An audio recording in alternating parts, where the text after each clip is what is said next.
Znači, danas u vatrogasnoj postaji na Vežicima prezentaciju svjetskog proizvođača vatrogasne tehnike Rosenbauer, to je najveći svjetski proizvođač vatrogasne opreme. Izrazili su želju da u Rijeci naprave prezentaciju svojih novih vozila, novih tehnologija sa ciljem upoznavanja vatrogasaca, znači sa svim onim što nam ta tvrtka može ponuditi što se tiče tehnike za gašenje, opreme, sigurnosti vatrogasca i sve ono što je danas top u svijetu, a u cilju što boljih vatrogasnih intervencija. Danas ćemo vam prezentirati novo Rosenbauerovo AT vozilo kao evoluciju postojećih vatrogasnih vozila koji se proizvode u tvornici koja je danas već stara 145 godina i predstavlja najvećeg svjetskog proizvođača vatrogasnih vozila.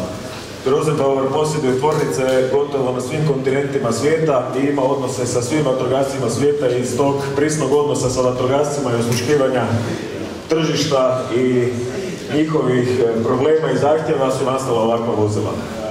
Što se tiče ovog vozila, riječ je o MAN-u od 340 konja sa pogonom na sva 4 kotača i tip Matic automatski mjenjačom. Međuosovinski razmak je 3900 mm. Ovaj tip vozila je prva serijska proizvodnja vatrogasnih vozila u svijetu, dolazi u dvije širine od 2,3 do 2,5 metara, ovisno o potrebama vatrogasca. Isto tako, sukladno specifikacijama može se napraviti vozilo težine od 10 do 20 tona. Na ovom vozilu imamo kabinu od 1+8 vozač, što znači da je najveća kabina koju možemo dobiti u ovakvom vozilu. Posjeduje 3 nosača za zdišne aparate.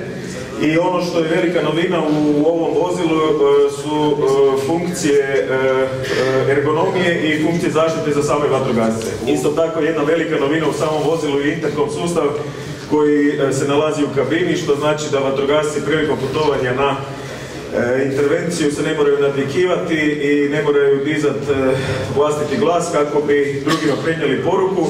Način na koji se otvara kabina za posadu. Kabina za posadu ima dolje potrebne stepenice sa kojima je lagano ući u vozilo i ukoliko vozilo dolazi u usko područje, vrata se ne moraju do kraja otvoriti, dovoljno je da vatrogasac stane na njih i vrata se zaključaju u postojećem mjestu i vatrogasac ne može skliznuti, ne može se poskliznuti, vrata ne idu nikada. Kvaliteta ovog vozila što su sve ručke, sve hvataljke i sva oprema označena sa narančastom bojom, tako da vatrogasac ne troši svoju energiju i vrijeme na analiziranje samog vozila i gdje se što nalazi, jer sve što je označeno narančastom bojom je za rukohvat, za držanje ili uzimanje same opreme. Tako vozač vozila ušao u vozilo i sa jednog mjesta vozilo je opremljeno i Campus sustavom gdje vozač ima detaljne informacije o kompletnom stanju vozila. Sa jednog mjesta može upaliti rotirke, osvjetljenje, rasvjetni stup i u svakom trenutku ima detaljne informacije koja su vrata otvorena, koja je roleta dignuta, da li radi pumpa, koliko auto ima vode, koliko je dišnih aparata izvađeno i sve ostale bitne informacije koje se tiču vozača i njegove funkcije. Sada ćemo uključiti osvjetljenje vozila.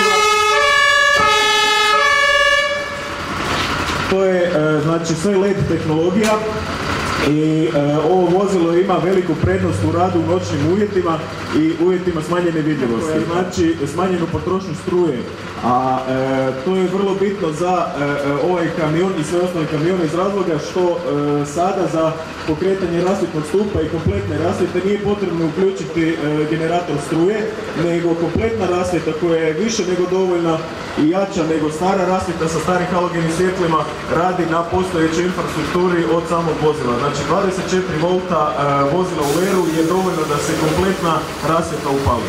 I na samom vozilu jer su LED diode postavljene kompletno na spremnicima opreme i ispod roleta za zatvaranje, što znači da u noćnim uvjetima je vozilo kompletno osvjetljeno i sami vatrogasci neće imati problema u uvjetima smanjene vidljivosti naći opremu s kojom trebaju raditi, niti će im biti otežano uzimanje ili vraćanje opreme. Isto tako ušteda materijala, što u konačnici znači da se vozilo može dodatno opteretiti ili staviti dodatna oprema koja se inače možda ne bi mogla staviti zbog same težine vozila. Isto tako ove sve aluminijske ploče koje se nalaze u njemu znači da se lagano mogu uklanjati ili dodavati.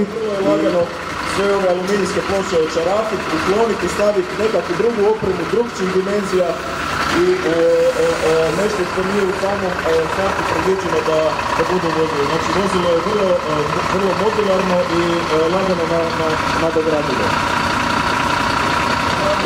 I ulazi za spremnik vode i izlaz za spremnik vode, da se svi nalaze na jednom mjestu. Znači još jedan da sve može obavljati jedan čovjek, jedna osoba, dok bi drugi vatrogasci se onda bave ovime zbog čeg su došli, a to je gašenje vode.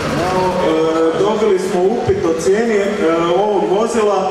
Morate znati da ovo vozilo dolazi u nekoliko veličina i nekoliko dimenzija i naravno sve ovisi o opremi koju vatrogasci specificiraju. Konkretno ovo vozilo na sebi ima i tehnički alat, potopnu pumpu, trofaznu, električni generator i puno druge opreme koja je tu iz razloga da se može vidjeti što je sve moguće na vozilu i način na koji se može napraviti. Ali okvirna cijena po kojoj ovo vozilo kreće iz kataloga je 1.800.000 kuna. Samo vozilo se naravno može popesti s cijenom i do 3,5 milijuna kuna, ali tu je već riječ o Actros šasiji i 7.500 litara vode i svom ostalom dodatnom opremom i sustavom koji se može naći u njoj.